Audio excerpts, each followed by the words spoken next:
o'n i'n gwybod o'r mislif cynta, pan o'n i'n 11, bod mislif fi'n wahanol i mislif yn ffrindia. Oedd o just yn gush, ac oedd o'n afiach, ac oedd o'n boenus, o'n i'n llewygu efo'r poen, a wedyn o'n i'n cael poen yn nghefn, a lawr yng nghoesau, poen mynd i tu bach, rhif 1 a rhif 2, a wedyn pan o'n i'n hyn, poen efo rhyw. A wedyn, so, unwaith i fi gael yr triniaeth safon aur ar gyfer endometriosis wedyn yn 2016. Be'n union ydy hynny? Yn Gymraeg, trychiad di enw o.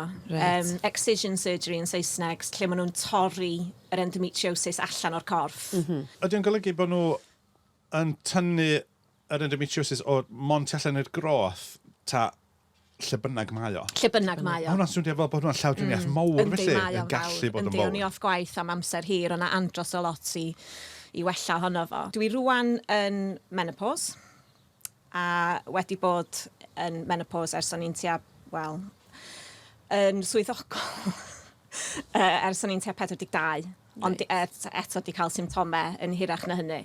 Mae rhaid oedd yna overlap o symptomau, so nath na symptomau newydd ddod oedd bron yn cynrychioli yr menopause?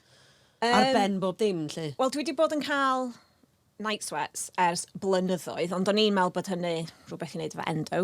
So, gen i pethau fel croen yn cosi'n ofnadwy, gweudu o tu allan i'r downstairs. Dwi'n gwybod sut i ddweud hynny'n polite. A ddim eisiau rhyw, o gwbl, ddim ar y radar. A oherwydd yr endometriosis, a bod na dal endometriosis yna, mae angen bod yn ofalus efo pa fath o HRT dwi'n cael, cos allai'n cymryd dim byd efo estrogen yna fo. Be ydy HRT ni? Pa hormons? O ti'n gwybod cymryd testosteron? Mae andros o lot o wahanol fathau o HRT, a mae angen ffeindio'r un sydd yn gywir i'r ferch yna. Dwi wedi cael testosteron sydd ddim wedi trwyddedu ar gyfer merched.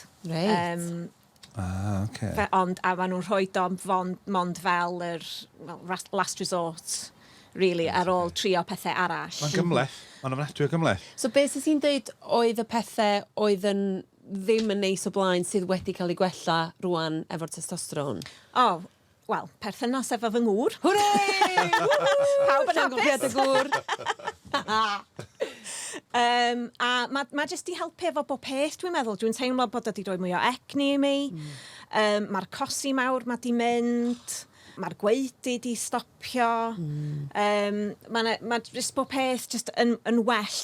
Waw, absolute addysg. A dwi'n meddwl, mae mor bwysig i ferched gallu dallt. Just y pethau bach da ni'n gallu neud yn wahanol i helpu'n hynny. Dwi'n teimlo yn diolchgar bod fi'n newydd gael clywed hyn. So allai'n dychmygu faint o bobl eraill sy'n mynd i helpu.